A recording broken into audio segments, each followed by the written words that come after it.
Hello everyone. आज आपण FY BCom financial accounting semester 2 या सब्जेक्टमधील चॅप्टर नंबर 2 इन्शुरन्स क्लेम मेथडचं नाव आहे loss of profit, problem number 6, page number 2.47 पाहणार आहे.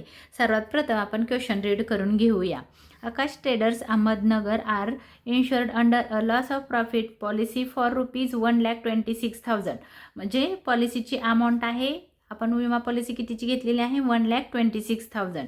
There books of accounts are closed on 31 December each year. प्रत्येक वर्ष म्हणजे year कोणता आहे तर जानेवारी to December. The fire occurred in the premises of the business on 1 July 2024. तर ही तारीख नीट लक्षात ठेवायची आहे. आपण इथं वर्किंग करून घेऊया. बघा इथं जे तुमचं प्रिव्हियस इयर असणार आहे, प्रिव्हियस इयर आणि इथं करंट इयर म्हणजे आग लागल्याचं इयर, करंट इयर. इथं आहे 1 जानेवारी 2024 आणि प्रिव्हियस इयर आहे 1 जानेवारी 2023 टू 31 डिसेंबर 2023. कारण त्यांनी सांगितलं डिसेंबरमध्ये इयर एंडिंग होणार आहे आणि आग लागली 2024ला, म्हणजे प्रिव्हियस इयर कधी असणार आहे तर 23 असणार आहे. मग जानेवारी टू इथं जो इयर असणार आहे 31 डिसेंबर 2024 हे करंट इयर आहे, हे प्रिव्हियस इयर आहे.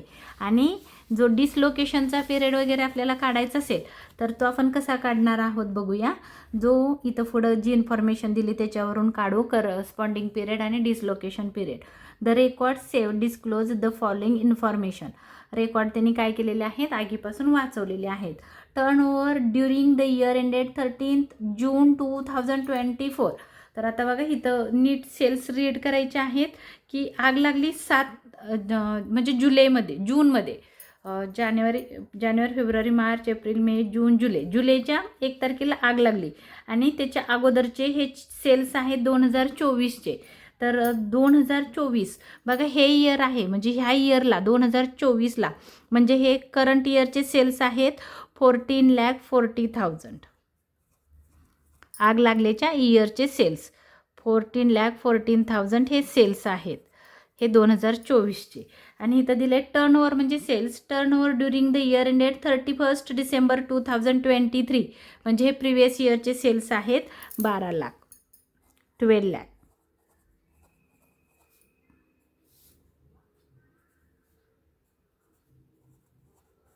सेल्स.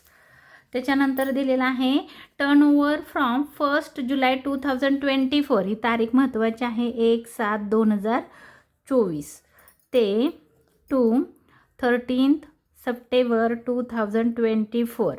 आणि सेम पिरियड, हाच पिरियड एक असतो खाली. तर त्यांनी इथं दिलेलं आहे टर्न ओव्हर आहेत म्हणजे सेल्स आहे 60,000, हे 2024चे आहेत. म्हणजे हे डिसलोकेशन म्हणजे इफेक्टेड झालेला आहे आगीमुळे तुमच्या बिझनेसवर, तो इफेक्टेडचा कालावधी आहे, डिसलोकेशन पिरियड हा आहे. आणि पुढं सांगितलेलं आहे करस्पॉन्डिंग सेल्स ऑलरेडी दिलेले आहेत.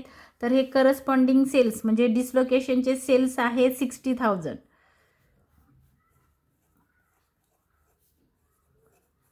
डिसलोकेशनचे सेल्स आहे 60,000 आणि करस्पॉन्डिंग पिरियड दिलेला आहे 2023 म्हणजे सेल्स दिलेले आहे 3,60,000. तर आता तुमच्या लक्षात आलेलं आहे, या दोघांवरून आपण शॉर्ट सेल फाइंड करणार आहोत. Standing charges for the year ending 31 December 2023 72,000. नेहमी प्रिव्हियस इयरचा नेट प्रॉफिट आणि स्टँडिंग चार्जेस दिलेले असतात.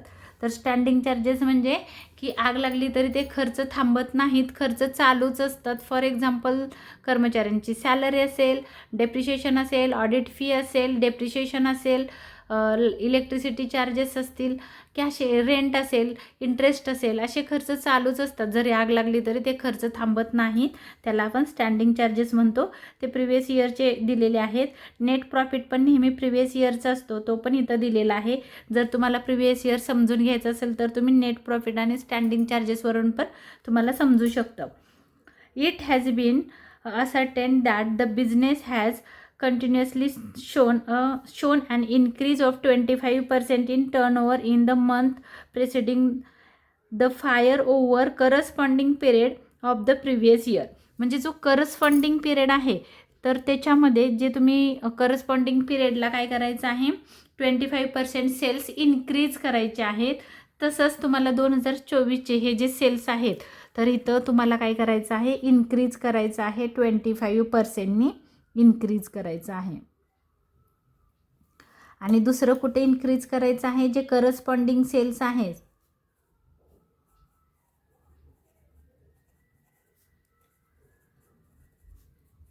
3,60,000 ह्याच्यामध्ये पण काय करायचं आहे प्लस करायचं आहे 25% कारण तो अपवर्ड ट्रेंड आहे म्हणजे त्यांनी सेल्समध्ये वाढ झाली असं सांगितलेलं आहे म्हणून. तर जेव्हा आपण शॉर्ट सेल काढताना करस्पॉन्डिंग सेल्स जेव्हा पण तुम्ही घ्याल तेव्हा 25% ॲड करून घ्या आणि जेव्हा पण तुम्ही हे जे सेल्स घ्याल करंट इयरचे त्याच्यामध्ये पण 25% तुम्हाला काय करायचं आहे ॲड करून घ्यायचं आहे. तर आता आपण कॅल्क्युलेशन करायला सुरुवात करू. तर कॅल्क्युलेशन करूया. क्वेश्चन मी इथं समोर तुमच्या ठेवत आहे तुम्हाला ते समोर दिसेल. तर टर्नओव्हर आपण सगळ्यात पहिलं शॉर्ट सेल काढतो. आपण इथं वर्किंग पण केलेलं आहे. हे आहेत शॉर्ट सेलमध्ये डिसलोकेशन पिरियडचे सेल्स आणि हे आहेत करस्पॉन्डिंग सेल्स. तर पहिलं corresponding minus dislocation short sale calculation of short sale.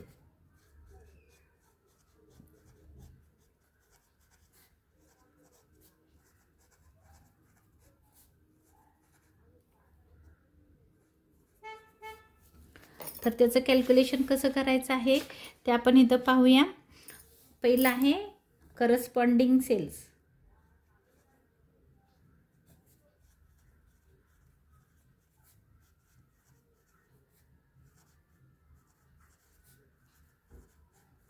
Cells म्हणा किंवा पिरियड म्हणा ते आहे 3,60,000. क्वेश्चनमध्ये दिलेले आहे 3,60,000. तुम्ही इथं बघू शकता 3,60,000 करस्पॉन्डिंग सेल्स आहेत. किती आहेत बघा 3,60,000.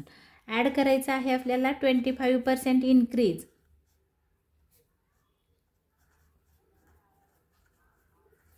ते कसं काढलं आपण तर 3,60,000 इंटू 25%. किती अमाऊंट आहे ती बघूया आपण. 3,60,000 इंटू 25% 90,000 90,000. ॲड करून घेऊया आपण इथं. इन्क्रीज झाले 90,000 किती येत आहे बघू इथं 9 6 15 4,50,000 लेस डिसलोकेशन सेल्स.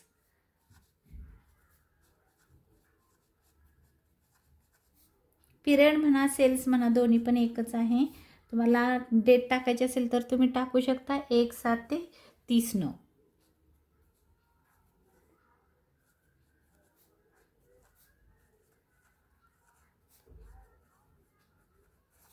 अमाऊंट आहे त्यांची इथं 60,000.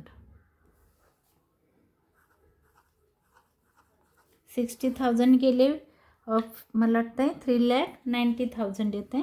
कॅल्क्युलेशन करून बघूया आपण. 4,50,000 मायनस 60,000 3,90,000 हे आहे तुमचे शॉर्ट सेल.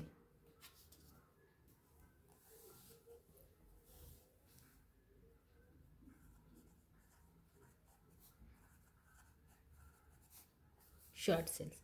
दुसरं कॅल्क्युलेशन आहे calculation of gross profit rate.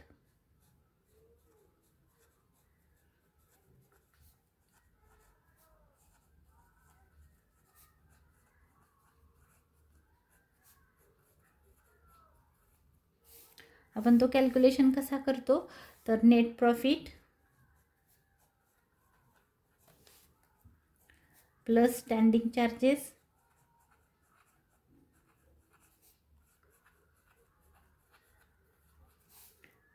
Divide by previous year sales किंवा तुम्ही सेल्स ऑफ प्रिवियस इयर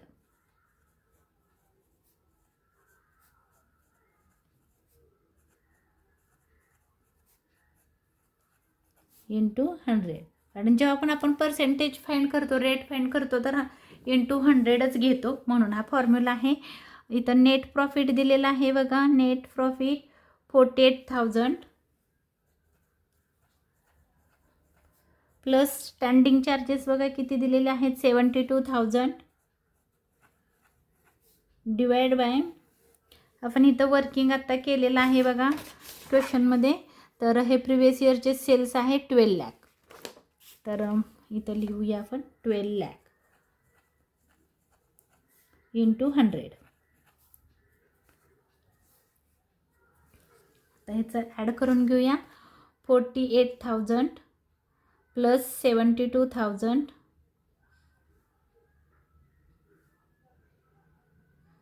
1,20,000. इथं खाली करूया 1,20,000 डिवाइड बाय 12 लाख इंटू 100.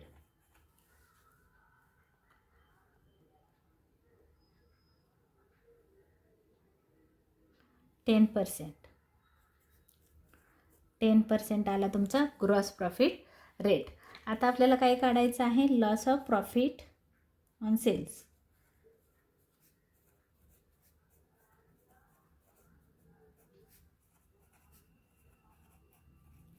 ते कसं काढतो, तर gross profit rate into short sale.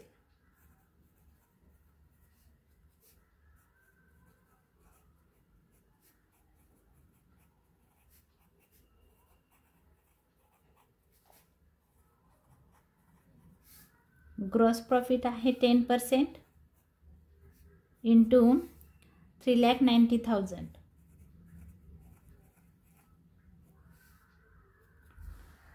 तुम्ही इथं काढू शकता 3,90,000 इंटू 10%. एक झिरो कट केला की 10% निघतं, 39,000. हा झाला तुमचा लॉस ऑफ प्रॉफिट. आता तुम्हाला काय काढायचं आहे, तर त्याच्या पुढं 4 नंबरचं आहे कॅल्क्युलेशन किंवा ॲप्लिकेशन.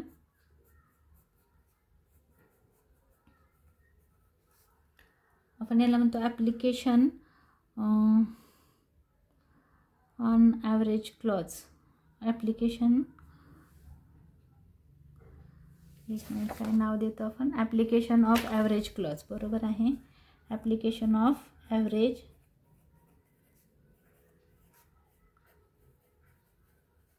क्लॉज. हे कसं काढतो बघा, ह्याला आपण म्हणतो, थांबा इथं डबल डॉट देऊ, 2 dot, insurance cover required is equal to gross profit rate किती आहे, तर 10% on 12 months, 12% on the sale, on the sales for the 12 months.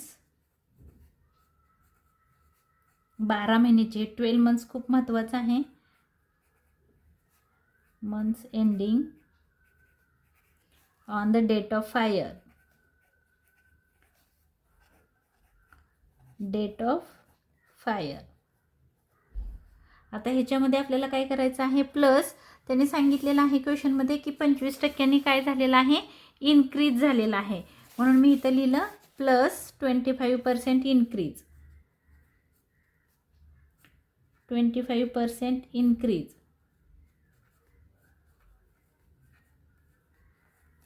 मग आपल्याला काय करायचं आहे, इन्क्रीज करताना जे आपण इथं वर्किंग नोटमध्ये सेल्स घेतलेले आहेत बघा किती, 14,40,000 हे सेल्स करंट इयरचे आहे, म्हणजे आग लागल्याच्या इयरचे आहेत.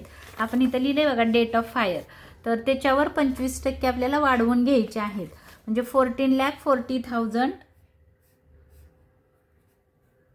14,40,000 इंटू 25%. आपण अमाऊंट काढून बघूया किती येते, 14,40,000 इंटू 25%.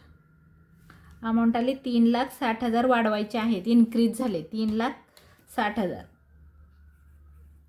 ही अमाऊंट तुमची इन्क्रीज झाली, ह्याच्यामध्ये ॲड करायची आहे 14,40,000, कारण आपण इथं प्लस लिहिले 25%, म्हणजे अमाऊंट आली 3,60,000 ॲड करायची आहे. त्याच्यामध्ये आपण ॲड करूया प्लस 14,40,000,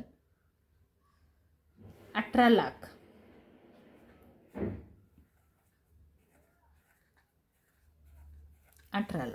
आता आपल्याला इन्शुरन्स कवर काढायचा आहे. सॉरी, इन्शुरन्स कवर काढला तर पॉलिसी काढायची आहे. इथं म्हणणार आहोत आपण claim is equal to amount, policy amount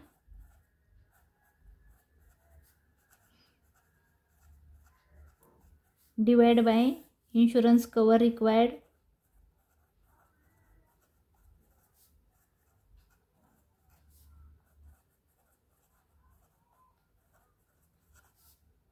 into loss of profit. इथं आहे बघा लॉस ऑफ प्रॉफिट.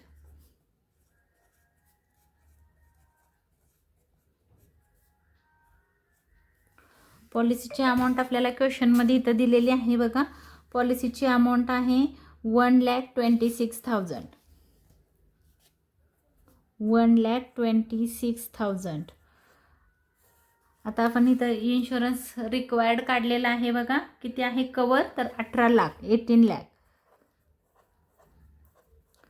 इथं काढलंय आपण हे शेवटी 18 लाख. तर हे 18 लाख आपल्याला इथं घ्यायचे आहेत. इंटू लॉस ऑफ प्रॉफिट किती आहे, तर 39,000. क्लेम काढून बघूया किती येतोय.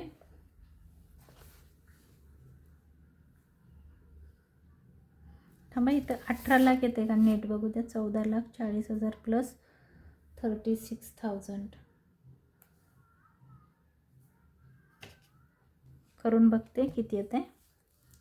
1,26,000 डिवाइड बाय 18 लाख 5 इंटू 36,000. काय चुकलं, 14,40,000 वर 25%. माझी अमाऊंट चुकली का काय बघते. 14 आणि 3 15 16 17 18 लाख बरोबर आहे. बघते जरा एक minute. 26,000 divide by 18 lakh into 36,000. काय झालं, सेल्स किती आहेत बघू इथं. 14,40,000. 14,40,000 तेच तर सेल्स आहेत. एक मिनिट, अमाऊंट एवढी कमी काय येते. इथं एक राहिलं, 10% काढायचं राहिलं ह्याच्यावर. इंटू 10%. ग्रॉस प्रॉफिट रेट आहे ना 10%, म्हणून 18 लाख इंटू 10%, 1,80,000. कवर आहे 1,80,000. तर 1 झिरो जास्त झाला इथं. परत एकदा लिहिते इथं. 1,26,000 डिवाइड बाय 1,80,000 इंटू 39,000. आता करून बघू आपण. 1,26,000 डिवाइड बाय 1,80,000 इंटू 36,000. हां, आता बरोबर आलं. 25,200 हे झाला क्लेम. क्लेमची अमाऊंट आहे 25 पण नाही येते यांची. परत एकदा करून बघते काय चुकलं बघू. 1,26,000 डिवाइड बाय 1,80,000 इंटू 39,000. मी चुकून 36 केलं वाटतं. 27,300, 27,300. आपण इथं लिहूया इन्शुरन्स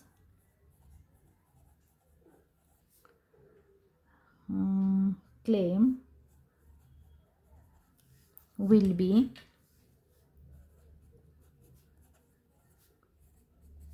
rupees 27,300.